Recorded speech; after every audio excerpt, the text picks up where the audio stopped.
Pues buenas tardes y bienvenidos un martes más a esta cita que tienen ya apuntada en la agenda todos los martes a las 4 y un poquito. Estaremos aquí con todos ustedes para hablarles de actualidad de Ciudad Real, de cultura, de sociedad, de todo lo que a ustedes les interesa. Hoy tenemos un programa variado. Como saben la mayoría de ustedes, mañana se celebra el Día Mundial contra el Cáncer de Mama y vamos a tener aquí a una representación para que nos hablen de esta problemática que nos afecta bastante de cerca y que seguro que muchos de ustedes sufren de alguna manera. Pero vamos a empezar de una forma más lúdica y más agradable. Hablando un poco de historia, de lo que tenemos cerca. Ustedes saben que en Ciudad Real existe una Cruz de los Casados, que tenemos una historia de nuestro particular Romeo y Julieta, por el que de alguna manera murió mucha gente y que todo eso está de alguna manera sólido, por así decirlo, en el Parque de Gasset. Pues ahora decirles que tenemos también una película que nos va a hablar de ello y les dejamos con un trocito para que vayan abriendo boca.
Me encontraba preguntando en este tramito de tiempo a su director, Alfonso Moya, que dónde es ese espacio, pues supongo que algunos lo conocerán, otros dirán, me suena, bueno, que nos lo diga él. Os presento al elenco, bueno, a una mínima parte, porque supongo que faltarán muchos de esta película, de La Cruz de los Casados, Alfonso, José Ignacio, Guillermo y Álvaro. Como digo, faltan muchos más, pero le doy la palabra a su director, que creo que nos lo va a poder explicar mucho mejor. Alfonso, buenas tardes. Buenas tardes. Que falta mucha gente, ¿no? Pues sí, es un equipo completo de 60 personas, técnicos y extras, pero actores principales venimos a ser, bueno, son 13 en total. Entonces, hemos venido a una pequeña representación de técnicos y de actores y, bueno, sí, lo que me preguntabas, lo que hemos visto es el Parador Nacional de Almagro. Nos cedieron sus instalaciones de muy buena gana y claro, fuimos allí. Bueno, como yo decía al principio, realmente esto es algo muy nuestro y que tristemente no es muy conocido, esta Cruz de los Casados. No, es difícil de creer que siendo una de las leyendas que deberían ser más conocidas de aquí, tú preguntas a la gente, bueno, la gente joven es normal, tiene menos cercanía con ese tipo de cosas, pero sobre la gente mayor puede llegar a decirte, ah, sí, esa cruz, 2 que murieron ahí, ¿no? Y te quedas un poco, pero ya está, no sabéis nada más. Entonces fue nada más lo que nos dio un poco el impulso de, bueno, pues vamos a contar esta historia. Y algo tan educativo, mejor dicho, tan utilizable como puede ser audiovisuales, que podemos pasarlo pues por internet, en la televisión, donde se pueda. Bueno, tenemos a José Ignacio, la obra Eres Alvar, ¿no? Alvar Gómez de Piedrabuena. ¿Cómo se lleva representar a alguien que estuvo en el mismo terreno, en la misma tierra, en la misma ciudad que alguien hace muchos años y que tuvo un final un poco más trágico? Bueno, yo como caballero, capitán de la Orden de Calatrava, mi puesto estaba en Miguel Turra. Yo era, digamos, uno de los aliados de la Orden de Calatrava dentro de la villa de Miguel Turra. Villarreal pertenecía a las tropas reales, digamos que era una zona donde las tropas reales ya a la Orden de Calatrava le iban poniendo trabas y cada vez más porque veían que la orden adelantaba terreno y, claro, no era bueno que se los comieran. Y bueno, surge esta historia, esta preciosa historia además, surge pues de la célebre batalla tiene su comienzo en la célebre batalla de Malastardes, en el que hay una escaramuza después de un asedio que hubo por parte de la Orden de Calatrava a Villarreal un cierto tiempo, en un despiste, vamos a llamarle así, de los calatravos. Hay una escaramuza de las tropas de Villarreal contra la Calatrava y la ganan los de Villarreal. Ganan los de Villarreal y, no contentos con haberla ganado esa batalla, entran a saco en Miguel Turra, le incendian. Mi personaje, cuando vuelve a Miguel Turra, Álvaro Gómez de Piedrabuena, cuando vuelve a Miguel Turra se encuentra la villa ardiendo, que habían matado a sus familiares, que habían violado a la gente joven, a las mujeres, se habían hecho un verdadero sacrilegio ahí en el pueblo. Y en ese momento jura venganza eterna contra la gente de Villarreal, en este caso. Y ahí nace, de ahí ya nace, luego surge la historia de que uno de mis hijos se enamora de una de las hijas del que entonces era alguacil de la villa, de Villarreal, Ramón Domínguez de Pozuelo. Como siempre, caprichos del destino. Del destino. Bueno, decir que tenemos aquí a Guillermo y Álvaro, que quiero que nos contéis un poco vuestro papel un poco más técnico en esta película. Contadme. Bueno, ¿eras tú? Bueno, a ver, yo empecé haciendo... Alfonso me comentó que quería hacer una introducción al modo película como El Señor de los Anillos, con el mapa y tal, así, para contar un poco la historia, la que está contando Ignacio. Entonces yo le dije que yo podía hacerlo, porque a él pensaba que iba a tener que invertir mucho presupuesto en ello y tal, y como yo le conocía de hacía tiempo, pues somos amigos y podemos hacer las cosas. Y las ilustraciones las hizo Pedro Muñoz, porque yo ahí no manejo tanto, en el diseño gráfico nunca puedes abarcar todas las cosas, y con la música de Álvaro, y más o menos yo creo que quedó bastante bien para la historia. Ya el que comente cómo hizo la música, que tiene también tela. Pues si quieres, antes tenemos ahí un trocito que se nos... Podemos hacernos una idea, ¿no, sí, Alfonso? Claro. Pues tenemos un pequeño pedazo de este largometraje en el que podemos ver el trabajo de Álvaro y de Guillermo con respecto a la animación. Vamos a verlo.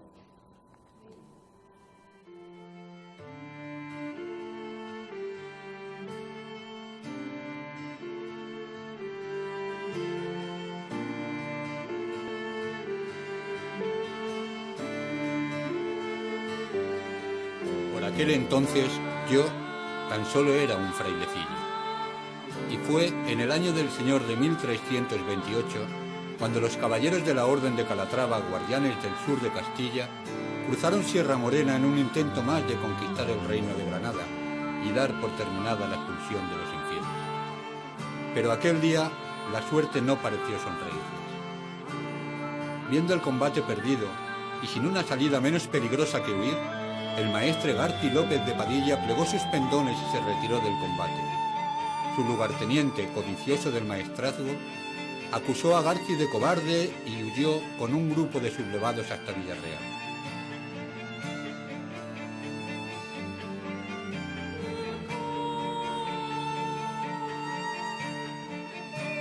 Ante lo ocurrido, el maestre decidió darle castigo. Reunió a sus soldados y partió hacia la vecina aldea de Miguel Turra, siempre fiel a la orden. Una vez allí puso en jaque a Villarreal, quemó campos, detuvo carruajes, apresó ciudadanos, asediando la villa como si fuera tierra de infieles.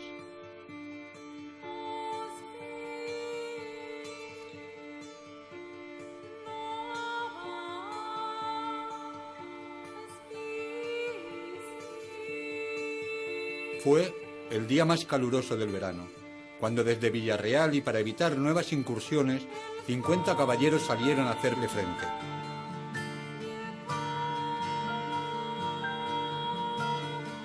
Siendo destrozados por las huestes calatravas sin piedad.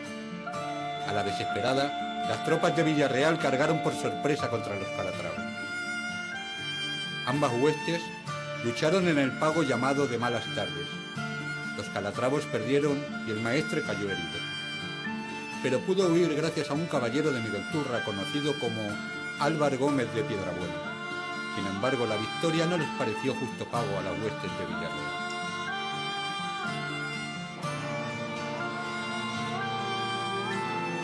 El rencor y el trato recibido espolearon sus corazones.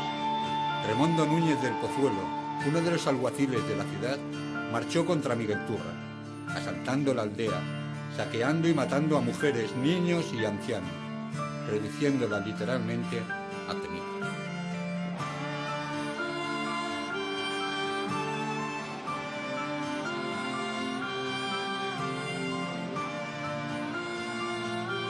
Cuando Álvar regresó a Miguelturra, el horror de lo que vio le hizo clavar sus rodillas en tierra. Su casa quemada, su familia muerta, sus hermanas ultrajadas.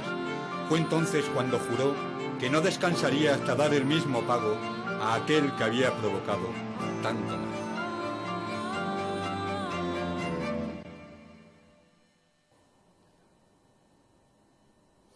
Creo que hemos aprendido en estos 2 minutitos más que en muchos años de no conocer, de ignorancia, o hablo en mi persona, porque creo que todo esto podíamos aprender mucho. La voz que se escucha pertenece a coros. Álvaro, cuéntanos cómo ha sido esta banda sonora. Bueno, la voz en off que nos narra, y la verdad es que eso no lo controla más Alfonso, pero la voz que se escucha, por ejemplo, cantando ese tema musical de fondo es Laura, que es una de las actrices que ha participado en el elenco, o sea que lo hemos hecho un poco entre todos, no llegamos hoy la cabeza más visible porque Alfonso contactó conmigo ya para el anterior proyecto y hemos trabajado ya juntos, pero aquí hay mucha gente dentro de este proyecto, sí. Muchísima. Yo creo que somos unos 30 músicos, amateur o profesional, que han participado aquí. Entonces, un poco yo he compuesto algunos temas originales, he arreglado otros y luego, sobre todo, me he encargado de coordinar a esas distintas formaciones. Por ejemplo, EANES, que es probablemente el mejor grupo de música antigua de la provincia, ha participado con nosotros. A Eternan también, que seguro que muchos lo conocen, con Jesús, de director. Musicordae, que es mi propia formación, con Mari Carmen, con Nuria, también han participado. Y aparte de eso, algunos músicos que se han sumado, Fausto, Antonio, como digo, Laura, que también nos ha puesto su voz. O sea que ya digo que fue un trabajo complicado por coordinar todas esas partes y porque al final meterse en un estudio es una labor que el que lo conoce sabe que es echar muchas horas y mucho esfuerzo. Bueno, ahí nos ayudó también Mónico y en la Concejalía de Juventud, que la verdad es que estuvimos muy a gusto y al final poco a poco fue saliendo el proyecto adelante y yo creo que el resultado, pues ya lo veremos el jueves, ¿no? Sí, claro, eso nos lo he dicho, dirán desde casa. Bien, vamos a aprender hoy mucho en este programa, pero me gustaría verlo entero. Me comentaba Alfonso, son 70 minutos, el estreno en Ciudad Real, Teatro Quijano, este jueves, día 20, a las 9 de la noche. Se necesita invitación, que se recoge en la Oficina de Turismo. Y en la Concejalía de Educación también. Vale, o sea que quien no vaya porque no quiere, porque nos ha dado prisa. El jueves colocaremos también las sobrantes allí en el mismo taquilla, por si alguien quiere pasarse, que se ha olvidado. Son 900 plazas. Hombre, si lo llenáramos sería perfecto, pero no creo que se llegue. Creo que merece la pena. Una curiosidad, decir primero quién es, que creo que la voz de fondo es de un sacerdote, y también me llama la atención la documentación que hay ahí detrás, ¿no? Sí, a ver, la documentación, aparte histórica y parte de leyendas, se recurrió a varias leyendas, porque la leyenda pertenece a mitad Miguelturra, a mitad Ciudad Real, cada uno lo cuenta de su forma. Decidimos juntarlas buscando un punto central, y luego recurrimos también a un libro de Neftalí Mulas, que es un profesor que ya falleció, por desgracia, que parece ser que hizo un estudio más notable sobre la leyenda, incluso llegó a crear una obra de teatro, por desgracia, que no se iba a estrenar. Entonces, con toda esa documentación, Esmeralda Muñoz, también de Miguelturra, también nos echó una mano, que también le gustaba la leyenda, y con todo ese montón de cosas, pues fuimos montando un poco lo que es el guión, intentando extraer la leyenda hacia una historia una posibilidad más real. Creo que el año pasado se presentaba un cómic de algo así parecido, o sea que vamos un poco avanzando en nuestra historia, ¿no? Que creo que es importante. Sí, el cómic de la Cruz de los Cazados, que lo editó Serendipia. Estuvimos en la presentación, de hecho estoy en una copia del guión, por lo mismo, para que vieran que vamos todos en el mismo camino. Sí, el cómic está un poquito más basado en la batalla de las Malas Tardes. Nosotros nos hemos centrado más en la leyenda en sí y en lo que venía a ser el antiguo amor cortés, que era conocido así. Y bueno, a mí me gustaría saber lo que no vamos a saber aún yendo a ver la película, que es un poco lo que no se ve, ¿no? Ya, yo quiero saber mucho. Por ejemplo, actores, Álvaro, el padre de Sancho, José Ignacio, ¿qué se puede contar detrás de bambalinas? En este caso, ¿dónde habéis estado? Porque habéis andado por un montón de campo, ¿no? Pues la película se ha rodado en el, como bien decía Alfonso, en el Parador de Turismo de Almagro, en el convento de la Asunción Calatrava de Almagro, los dominicos. Se ha rodado aquí en el Museo López Villaseñor, se ha rodado en Alarcos, se ha rodado en la Atalaya, se ha rodado en el Castillo de Calatrava la Vieja y se ha rodado también en los Ballesteros, en un espacio al aire libre, los exteriores por allí, por los Ballesteros. Cuando uno va a ver una película y ve ya la película hecha, pues dice, bueno, pues está bien, una película X, la que sea, pero no sabe los entresijos para una escena de 3 minutos, lo que significa posiblemente estar 3 horas con la misma escena, hasta que el director da con lo que quiere de ese actor, tanto bien sea de la actitud, o bien sea, pues no sé, del texto, o de los gestos, y si hay que estar 3 horas con esa escena de 3 minutos, pues habrá que estar 3 horas. Esos son entresijos que cuando cualquiera vamos al cine y vemos ya una película, pues bueno, se ha rodado, pero cuestaba verdadero trabajo.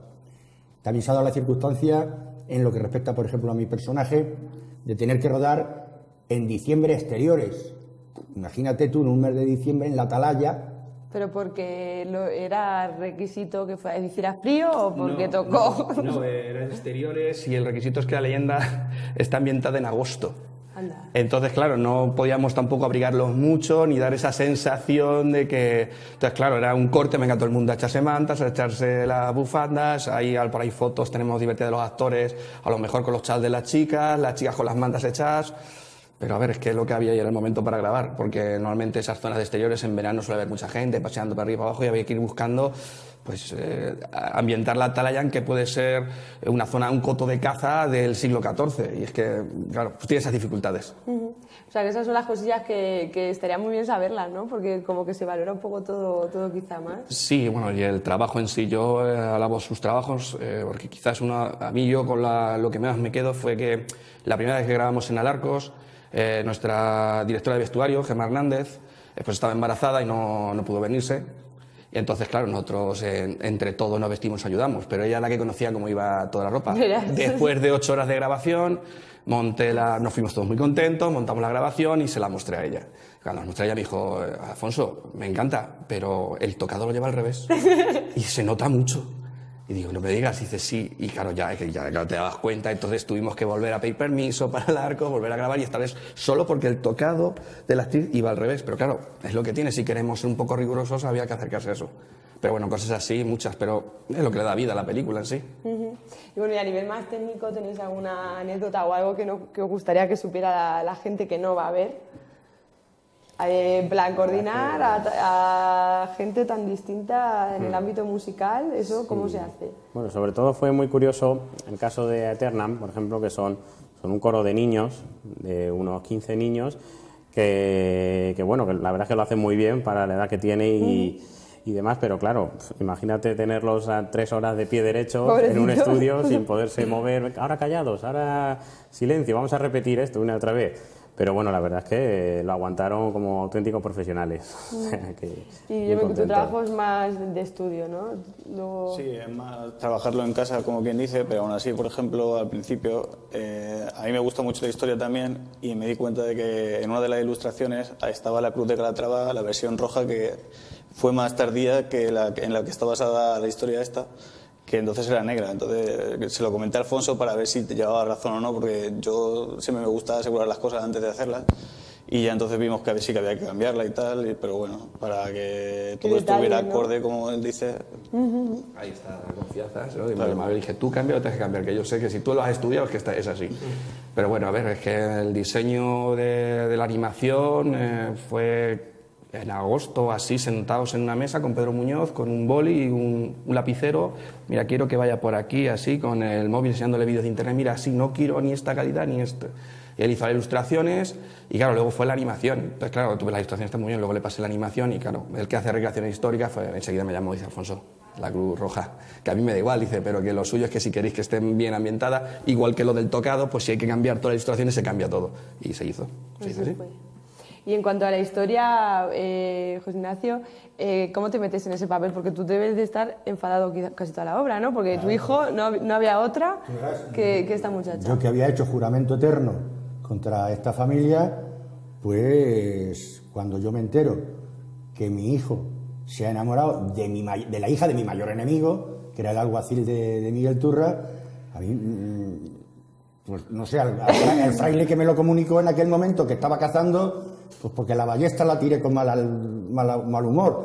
Si no, yo creo que la ballesta había ido al pecho del fraile. Y de hecho, le llego a arremeter, ¿no? Porque me comenta, porque la Fray Ambrosio de Almodóvar intenta mediar con las dos familias. Él intenta hacer, entre comillas, de celestino. Pero claro, le sale mal con los dos. Primero que intenta conmigo, y bueno, yo poco menos que le saco la espada allí y claro, ellos persisten en su amor. Y es tu hijo. Hay otra escena en la que incluso le llego a bofetear con verdadera ira. No sé, con una cara de loco, cuando lo ves, algunos dicen, es que pones cara de loco en esta escena. No sé qué, estaba, claro, porque es mi mayor enemigo, a final de cuentas. Y lo más sagrado era el juramento. Juramento en aquella época. Y a eso iba a misa, vamos. Y claro, pues meterte en el papel muchas veces dificultaba, porque él lo sabe, alguna vez pues ya me daba la risa, no, porque no era capaz de ser tan malo. No te salía. Claro. Creo que tenemos una escena del fraile que hemos comentado, o al menos de unos sacerdotes, para que la puedan ver desde casa. De Fray Ambrosio y de Tomás de León, sí, que son más o menos los sacerdotes que pues intentan mediar, más bien Fray Ambrosio. Pues vamos a ver esto también para ambientarnos un poco en la época con estos dos sacerdotes que tienen un papel bastante importante en la película.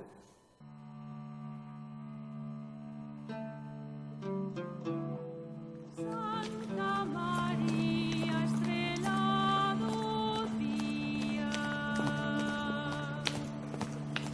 mostranos vía, pera Deus nos guía.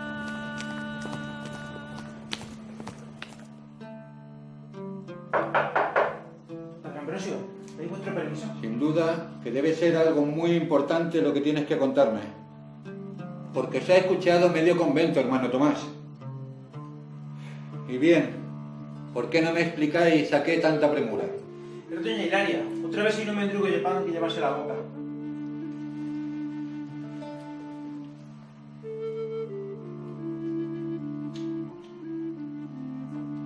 Creo, Tomás, que el estómago de la pobre Hilaria no es lo único vacío en esta villa.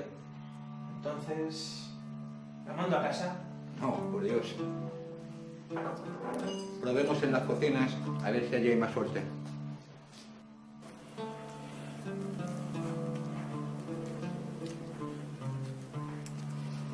La pobre mujer está algo afectada. Dice que ha pedido ayuda en media docena de casas de la villa y en todas han tratado peor que un perro. Incluso no llegaron a decirle que la pasarían a cuchillo si volvía por allí.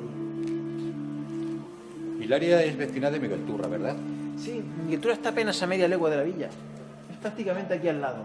Sí, Tomás, pero eso no es algo de ahora, es algo que viene de lejos. Permíteme una breve cita que te ayudará a entender lo que ocurre entre estos dos pueblos hermanos. El rencor maneja el corazón de todo aquel que no sabe otorgar el perdón. Y créeme, Tomás, el rencor no es buen samaritano. Santa María, estrelado día. Y hablamos anteriormente con el padre de Sancho, el protagonista, y queremos también pues, hablar con el padre de Blanca, que es la protagonista, y aquí también que tenemos un hombre que tuvo que aprender a ser muy malo, ¿no es así? Sí, la verdad que sí. La verdad que, Fernando. porque yo mi forma de ser es de ser más tranquilo, más afable. Entonces, cuando se me dijo de hacer el programa, el personaje, Sí. pues no sabía. E incluso llegaron a decirme, pero bueno, tú tienes una hija, tú ponte en circunstancias. Pero que no. Y yo intentaba ponerme en circunstancias, pero era incapaz, era incapaz. Entonces, Gracias a Dios los tipos han cambiado. gracias a Pi, pues me fue encauzando y hemos sacado lo que hemos sacado. Entonces, Pi, bueno, tú eres encargada de la dirección artística. Sí. En este caso tenemos que hacer a este señor hacerse malo cuando el pobre es un cachopán. ¿Cómo se hace eso? Pues mira, es que yo le veía potencial a él, pero él no se lo creía que tenía ese potencial y lo que quería era conseguir que él lo creyera. Entonces, todo cambió una tarde que fuimos a ensayar él y yo solos y luego se nos unió Adrián, que es el que hace el protagonista. Y bueno, pues ahí un poco entre los dos fuimos haciéndole ganar confianza y el resultado fue que el siguiente ensayo le dieron un aplauso cuando lo hizo, o sea que hubo un cambio bastante grande y a partir de ahí ya fue mucho más fácil, porque él ya es eso, le faltaba la confianza de saber que podía hacerlo, pero yo sabía que podía y lo ha hecho muy bien además. Bueno, Pete, en tu caso que has hecho bastantes representaciones, bueno, has dirigido, bueno, hecho y dirigido también, Sí. has representado. ¿Qué tal esta historia que está basada en una realidad un poco dura y cruel? ¿Cómo se lleva? Pues es verdad, porque yo normalmente lo que hago es comedia, pero con Alfonso ya había trabajado en el proyecto anterior y me gusta mucho la manera de hacerlo que tiene porque es muy meticuloso, se documenta muchísimo, está mucho en los detalles y entonces pues también te facilita mucho el trabajo porque a mí me dice cómo quiere enfocar el personaje y luego me da confianza para hacerlo yo con ellos. Y me gusta este trabajo por eso, porque ha sido un equipo muy unido, con mucha gente que lo hacemos por el gusto de hacerlo, porque nos gusta, y eso se ha notado en el resultado. Pues el resultado tenemos para verlo mañana, no pasado jueves, a las 9, repito. Yo quiero saber, igual que le preguntaba al padre de Sancho, ¿cómo se siente? O sea, ¿qué te apetecía a ti hacer con tu hija en ese momento? Bueno, yo en realidad, porque la quieres mucho, claro. Con mi hija, efectivamente, yo me quedo viudo siendo la niña joven, la crío, para mí es la niña de mis ojos. O sea, mi hija, que no me la toquen. Pueden hacerme cualquier cosa, que no me la toquen. Pero mira por dónde da la coincidencia, por el destino, de que precisamente se enamora del hijo de mi mayor enemigo. Entonces, pues bueno, ya es una desolación muy grande en la cual ya pues terminas por reventar porque ya no lo quieres, ya incluso te acecas tanto que incluso a la chica ya medio la apartas, aún sintiendo el cariño que siento por mi hija, porque aún haciendo todas esas cosas yo mi hija la quiero mucho. Entonces, claro, ya me voy desilusionando y ya llega un momento en que pierdo los papeles. Y eso es lo que se ve, ¿no? Y eso por eso se es ve. tan malo luego. Además es que es verdad que luego él ya, cada vez que hacía una escena, se metía tanto en el personaje. Sí, ahora mismo lo veo ya metido. Sí, es que le temblaba la cara así y todo. Y que, yo le decía, tú aprieta bien el puño, que verás cómo ahí apretándolo ganas en fuerza y en... Digo, verás cómo se nota. Y es verdad, y ha conseguido hacerlo muy bien, ¿eh? Pues enhorabuena ya de antemano, antes de verla, porque estaremos allí este jueves. Antes de marcharnos me gustaría, Alfonso, que destaquemos un poco lo importante que valoremos lo que tenemos. ¿Por qué deberíamos de ir a ver esta obra? ¿Por qué deberíamos de valorar lo que tenemos? Bueno, principalmente yo creo que están muy menospreciadas las leyendas. Tenemos, en lo menos a nivel de Ciudad Real, la historia de que esta ciudad aquí nunca pasa ni ha pasado nada. Y hay cantidad de leyendas y cantidad de historias, hablas con la gente, hay una escena que se da mucho que es, pregunta a los amigos, mira, me he encontrado con unos turistas que me han dicho que hay que ver en Ciudad Real. Vete a ver la Puerta de Toledo y luego si tienes coche, perdona, ¿cómo que si tienes coche? ¿Le has hablado de la Cruz de los Casados? ¿Qué es eso? ¿Le has hablado de los resquicios de bala que hay en el obispado? ¿Qué es eso? ¿Le has hablado de los dragones de Santiago? ¿Qué es eso? ¿De los cuentos de brujería que encontraron en las terreras? Y dices, bueno, entonces quizás es que esta ciudad sea como Toledo, pero no lo conocemos. Entonces, esta es una leyenda de las más principales, para mí quizás la más importante, porque está basada en un hecho histórico, un hecho constatable y escrito, es decir, no se puede decir que es inventado, y luego enseña grandes lecciones que hemos ido olvidando, un poco del ego, del amor. Realmente es una historia en la que todos, prácticamente todos, lo hacen por amor. Entonces, principalmente conocer nuestra historia, ir a conocer nuestra historia, pasar un buen rato y luego simplemente pensar qué más se esconde en estas callejuelas de esta ciudad. O sea, hay mucho más magia de la que sabemos. Ya te lo digo yo que sin duda. y un apunte, José Ignacio, me decías antes que la escena que salía el fraile existieron y... Sí, Fray Ambrosio de Almodóvar fue el abad del antiguo convento de San Francisco que existía en Villarreal y que estaba situado donde ahora está la residencia Santo Tomás de Villanueva, que fue antiguo hospicio. Pues en aquella ubicación estaba el convento de San Francisco en Villarreal. Villarreal, que luego pasó a ser Ciudad Real, pero en aquel instante estaba situado el convento de San Francisco allí en aquella zona. O sea que si supiéramos todas estas cosas, pues pasearías y haríamos unas rutas muy bonitas. Y de hecho hay constancia de que Alvar existió, Remondo existió y Sancho de Ciudad Real, que es como luego queda el nombre de mi hijo, pues también existieron. O sea que luego la leyenda o la historia se contara o se manejara de una forma u otra, pero son personajes que realmente estuvieron. ¿Vamos a llorar? Posiblemente, depende de cada persona. ¿De la sensibilidad? De la sensibilidad de cada persona. Sí, ¿no? Puede ser. Hombre, el final es un poco predecible, pero... Sí, pero bueno, hemos escondido personajes nuevos, que en la leyenda no se habla, como es el hermano de Sancho, que dijimos que por cosas de la historia tenía que tener un hijo más, el personaje que es la que ha cantado, que es Laura, de la que hablaban, que es Quiteria, que es la dama de compañía, también de Blanca, Lesmes, que es un criado, es decir, hemos... adornado un poco más la historia para hacerla, claro, un poco más larga y por lo menos un poquito más llevadera, que no nos lleve todo a desembocar lo que tiene que desembocar. Pues creo que tenemos cita ineludible este jueves, Teatro Quijano, 9 de la noche. Si quieren adelantarse y coger las entradas, Oficina de Turismo y Concejalía de Educación. De Educación.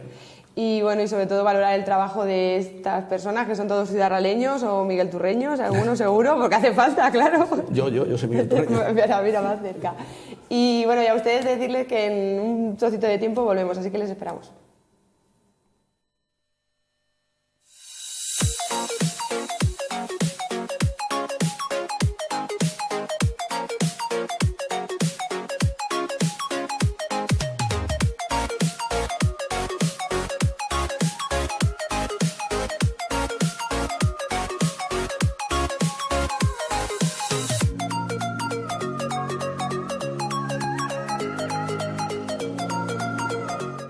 Estamos de vuelta y como decíamos al inicio de este programa, bueno, ahora mismo son las 5 menos 20 aproximadamente.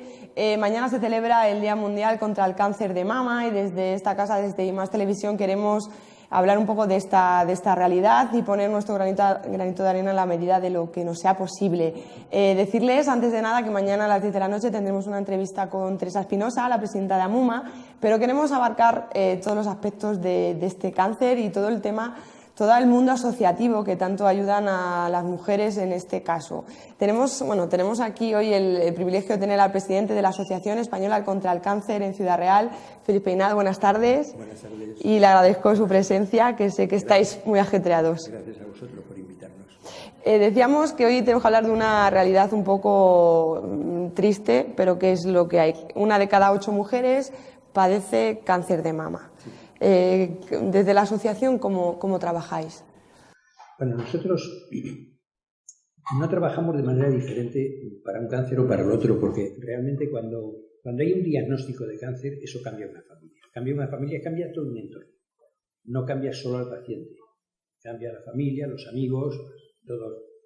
Nos encontramos con todo tipo de situaciones. Alguien que no quiere ni oír hablar de cáncer, solo habla de tumor. Me refiero que es una revolución.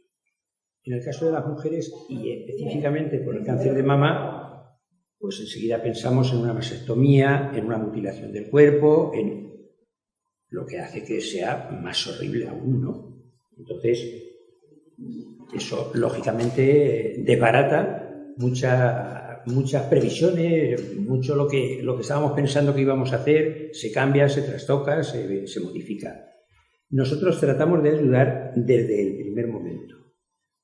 Y tenemos perfectamente claro que hablamos con personas. Porque es que, claro, cuando hablas de asociaciones que ayudan, pensamos siempre o casi siempre en un brazo que termina en una hucha.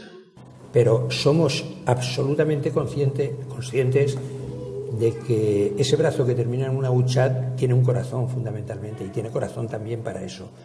Y tratamos de ayudar desde el primer momento. Nosotros hemos luchado mucho porque se establezca un protocolo que es el protocolo de primer impacto, de manera que los hospitales, los médicos, cuando diagnostiquen un cáncer, automáticamente les informen de que existimos y a nosotros nos informen de que existe.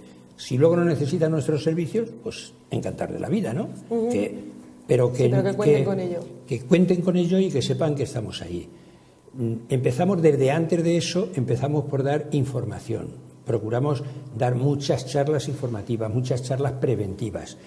Ahora estamos presionando de alguna manera para que se controle la posible existencia de un cáncer de mama a partir de los 40 años o incluso de los 35, porque se están dando casos de cánceres que ya cuando se diagnostican llevan tiempo establecidos y eso pues lógicamente limita las posibilidades de éxito en los tratamientos e incluso pues de evitar mutilaciones, evitar que las cosas sean peor, ¿no? Por siempre cogidos en los primeros estadios es mucho más fácil de resolver y de arreglar que cogidos cuando ya están más avanzados. La detención precoz que siempre mencionáis. Eso es fundamental y eso es en lo que la asociación pone mucho hincapié, no solo en este caso, sino en todos los casos. Dedicamos mucho esfuerzo a concienciar y dedicamos luego mucho esfuerzo a ayudar y acompañar porque nos parece realmente importante.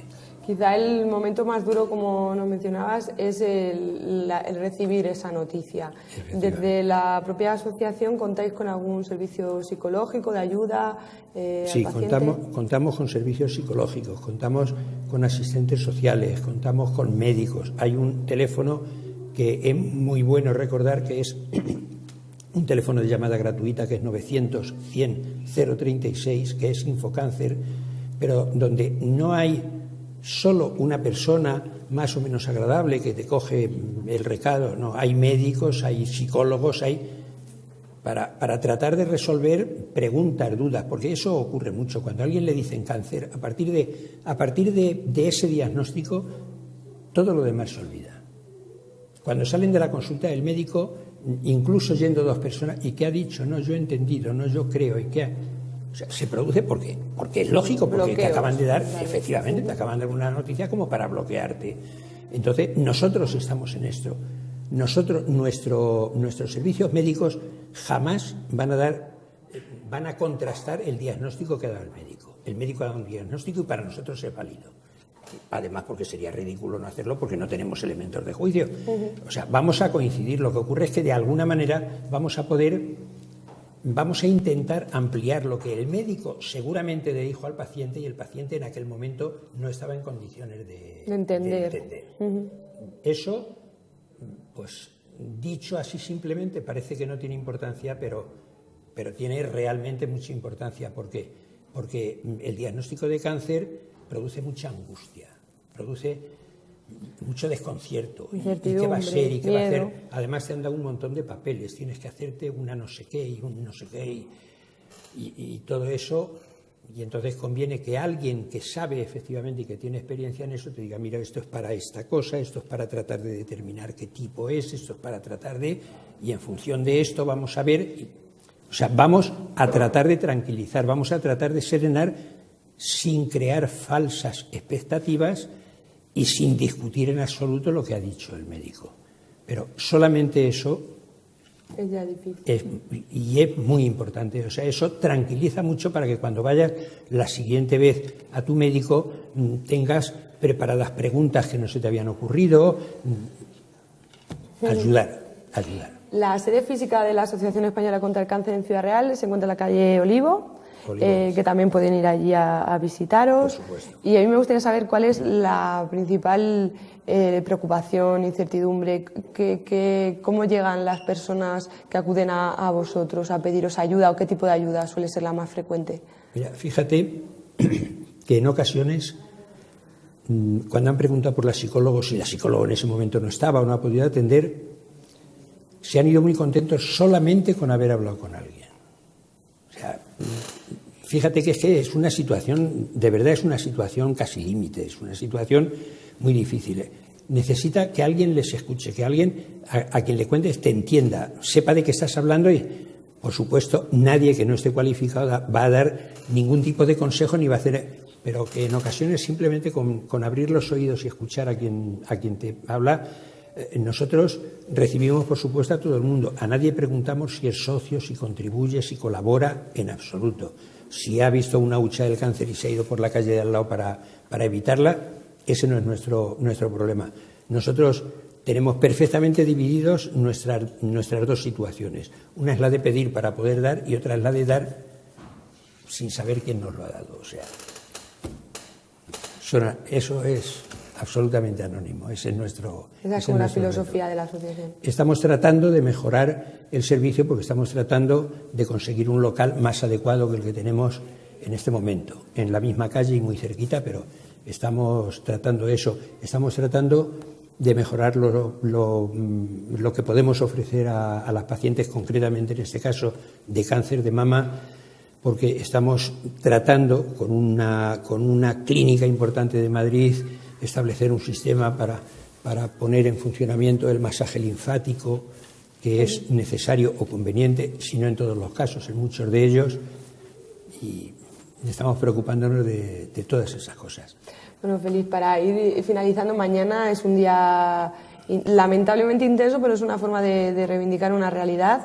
¿Qué actividades tenéis previstas desde la asociación? Pues llevamos prácticamente todo el mes realizando actividades, porque piensa que nosotros tenemos 69 juntas locales en la provincia. Eso da trabajo para mucha más gente y mucho más joven que yo.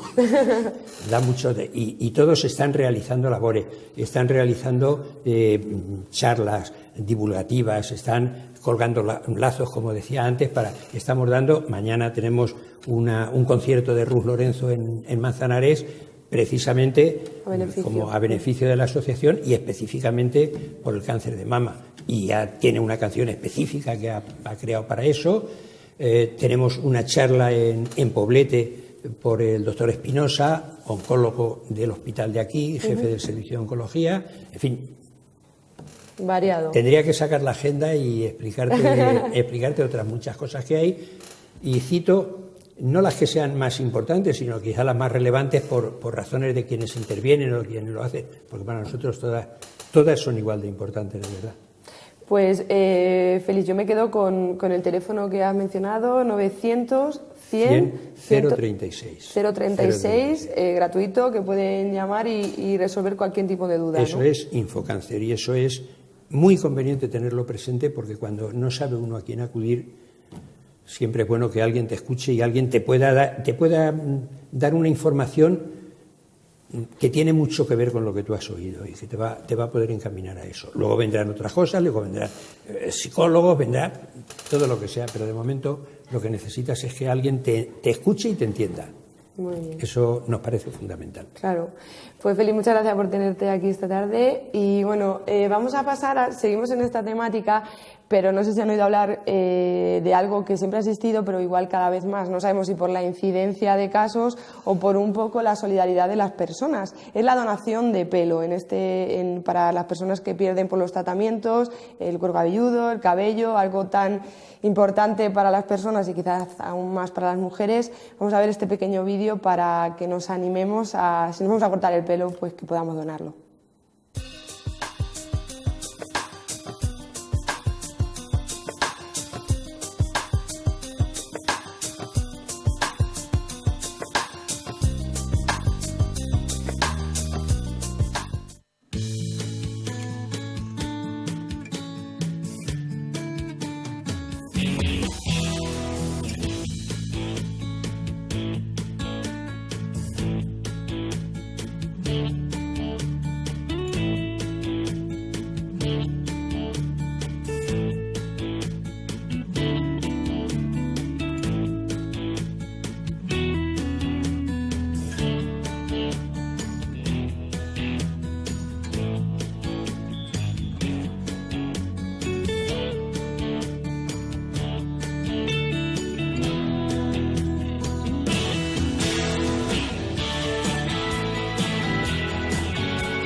Tengo 17 años y soy beneficiaria de la campaña de Un pelo por sonrisa.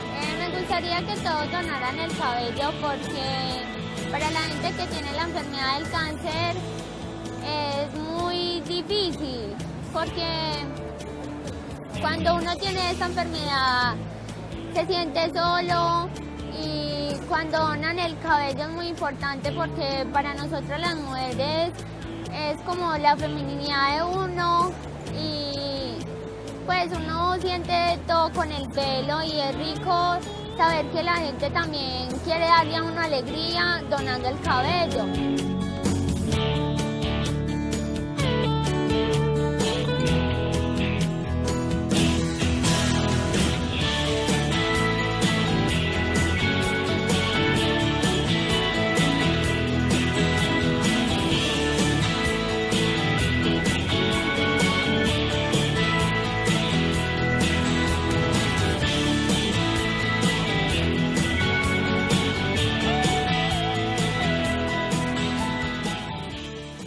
Pues de alguna manera, si algunas personas tenían pendiente hacer algo parecido, pues lo que podemos ayudar con un simple gesto que quizá nosotros no queramos para nada. En este tema hablamos un poco del mundo más estético de toda esta enfermedad, y para ello me acompaño de alguien que me puede ayudar más en este campo. Soraya Márquez, buenas tardes, desde Dasomil. Buenas tardes, Sofía. Hablamos hoy de una realidad un poco triste, pero es la que tenemos, y creo que vosotros no es habitual, pero sí que tenéis bastante contacto con esta realidad. Sí, estamos volcados con este tema y ofrecemos bastantes servicios de apoyo a personas que están pasando por esta etapa de su vida. Hablábamos de la donación de cabello. ¿Estáis notando que ciudadraleñas, cuando digo ciudadraleña me refiero a toda la provincia, se animan? Sí, sí, nosotros además, a través de nuestra página de Facebook se puede ver también cómo de forma habitual es muy común es raro que a lo largo de la semana no haya una donación de cabello. De hecho, nosotros tenemos preparado para mandar ya en esta semana una caja que te puedo decir que será más o menos de esta altura, ¿sí? A Mechones Solidarios, y todo ello de personas que se han pasado por allí por el centro y han decidido aportar su granito de arena donando su pelo. Decir que además lo hacéis de una forma altruista. Sí, totalmente gratuita. Cuando vienen allí, pues intentamos valorar y agradecer este gesto en la manera que nosotros podemos, que es realizando el servicio de forma gratuita, evidentemente. Pero bueno, Soraya, la parte del cabello es la punta del iceberg de todo lo que afecta los tratamientos de quimioterapia y radioterapia a una mujer sometida a un tratamiento de cáncer de mama, ¿no? Sí.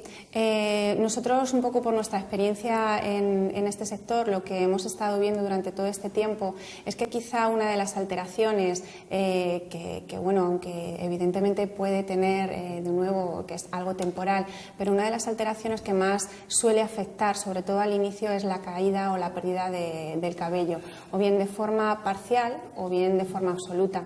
En estos casos nosotros intentamos, cuando los tratamientos llegan a afectar ligeramente la piel o el pelo, pero sin llegar a crear una pérdida, intentamos asesorar y explicarles lo importante que es el que realicen una buena higiene de ese pelo que todavía existe, aunque evidentemente se debilita y se vuelve más frágil, suele cambiar un poco su textura y su cuerpo. Y pues como comentábamos antes, intentamos hacerle ver lo importante que es la higiene y los cuidados de esa piel, es decir, del cuero cabelludo y de ese pelo, es decir, mantenerlo hidratado y mimado durante todo el tiempo para que cuando pase ese proceso, ese tiempo en el que está expuesto a un tratamiento y el cuerpo comience de nuevo a recuperarse, porque lo bueno de esto es que es algo temporal, pues los efectos secundarios que puedan quedar sean los menos posibles, porque realmente ese pelo y esa piel se ha mimado correctamente. En el caso de las caídas absolutas, pues aquí en estos casos sabemos que cuando se realizan determinados tipos de tratamientos, pues ocurre que puede haber una pérdida total del cabello, no solamente en la cabeza, sino también en las cejas y otras zonas del cuerpo, aunque generalmente, claro, evidentemente lo que más afecta es el pelo de la cabeza. En estos casos, aquí nuestro consejo habitualmente es que corten antes de que ese pelo comience a desmoronarse poco a poco, porque realmente yo creo que esa parte del proceso sí que es un poco traumática, el ver cómo se va perdiendo de forma tan rápida el cabello.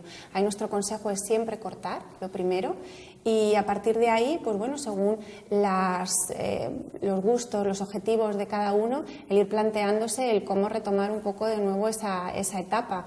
Hay personas que optan por el uso de pañuelos, por el uso de turbantes, de gorritos, o, cómo no, quizá la opción más común y más habitual, que es el uso de las pelucas o prótesis capilares.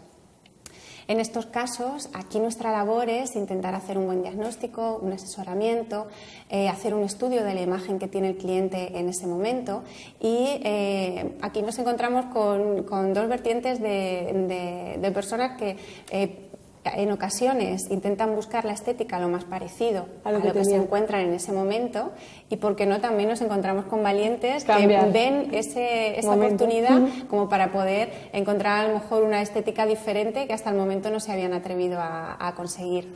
Aquí en estos casos sí que es cierto que de una manera o de otra lo que no debemos de olvidar nunca es que todos los materiales que se utilicen en contacto con el cuero cabelludo sean materiales muy limpios, materiales que dejen respirar esa piel para que no tenga esa falta de oxígeno porque esté taponada por pelucas que sean demasiado oclusivas. Y bueno, pues como recomendación, que bien sean pelucas de pelo natural o de pelo artificial, que estén bien tratadas, que los interiores sean siempre, como decíamos antes, de tejidos naturales. La parte superior de la cabeza, hoy en día hay pelucas, además cada vez las encuentras mucho más bonitas visualmente y cómodas, donde vemos que al abrir la raya ni siquiera dan la sensación más naturales, de que, ¿no? Eso es la sensación de muy humano, o sea, de verlo algo muy real. Y los frontales, pues incluso sin flequillos, con tules muy finos que hacen que el pelo pueda retirarse hacia atrás sin ningún tipo de miedo. Y bueno, pues hay que aprovechar ese tipo de cosas que tenemos ahora en la palma de la mano, ¿no? tan a mano, para que nos faciliten un poco facilitar un poco esos procesos. Sí.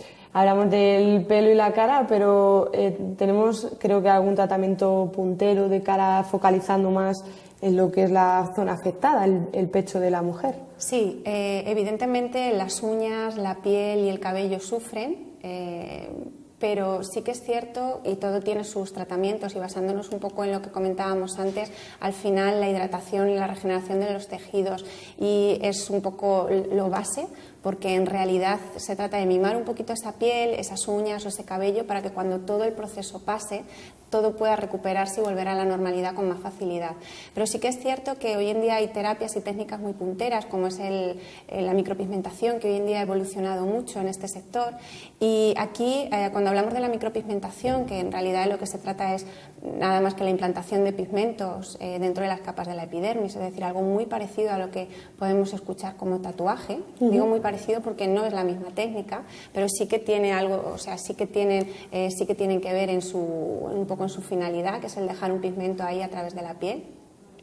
Pues nos encontramos que hay servicios que pueden trabajar la micropigmentación facial y hacer recuperar un poco de forma muy natural el dibujo del pelo que se ha ido perdiendo en el caso de la ceja, o repoblar el espesor de una pestaña con servicios muy naturales que consiguen dar esa sensación de reforzar un poco la autoestima y hacer ver a esa persona que no tiene por qué perder su expresión, sino que si ese pelo desaparece podemos recrearlo de nuevo. Y si esa expresión del ojo tiende a perderse con la falta de pestañas, podemos también intensificarla. Y en el caso de las areolas mamarias, evidentemente son reconstrucciones ópticas, o sea, lo que se consigue es a través del color reconstruir, redibujar de nuevo, creando distintos volúmenes con el uso de distintas tonalidades, la sensación de una areola mamaria. Evidentemente siempre después de haber pasado todo el proceso y que esa zona ya haya recuperado y se haya terminado de estabilizar. En estos casos siempre tiene que existir el respaldo del médico que dé el permiso para la realización del servicio y realmente es una manera de acercarnos a algo mucho más, como decíamos antes, real, o sea, de encontrar que después de un trabajo realizado sobre esa mama, pues digamos que ponemos ahí un poco la guinda con ese detalle de reconstrucción de la areola. Podemos decir, Soraya, que con todo esto es como que la persona afectada, la paciente, se centre en recuperarse, en recuperar el ánimo, en luchar, y todo el aspecto físico que lo dejamos un poco al lado porque lo tenemos resuelto si queremos, ¿no? Claro que sí, yo creo que al final un poco esto, lo que principal que supongo que se necesita cuando alguien está pasando una etapa de este tipo, que debe de ser muy duro, es no decaer, mantener las fuerzas y el ánimo arriba, que es fácil decirlo desde aquí, pero hay que vivirlo, pero tenemos la posibilidad de verlo día a día y cómo son fuertes y luchan por ello.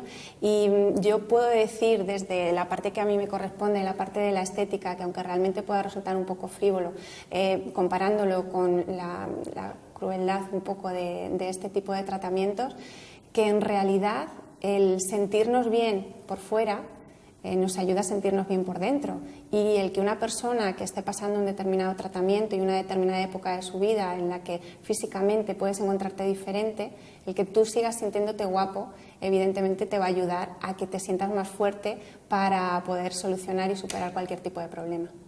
Pues Soraya, creo que si queremos sentirnos guapos sabemos que contamos con Dasomil. Muchas gracias, Soraya, por estos consejitos que creo que son más útiles de lo que nos pensamos. Y desde aquí aprovechar para mandar todo el ánimo a todas esas personas que están en esta batalla. Mañana decirles que saldremos todos a la calle, pondremos un lazo rosa, y tenemos aquí a partir de las 10 de la noche en la entrevista a Teresa Espinosa, que creo que nos puede contar en profundidad todo lo que rodea al cáncer de mama. Así que sin más, gracias por estar aquí. Les volvemos a ver el próximo martes a las 4 de la tarde y que sean felices. Gracias.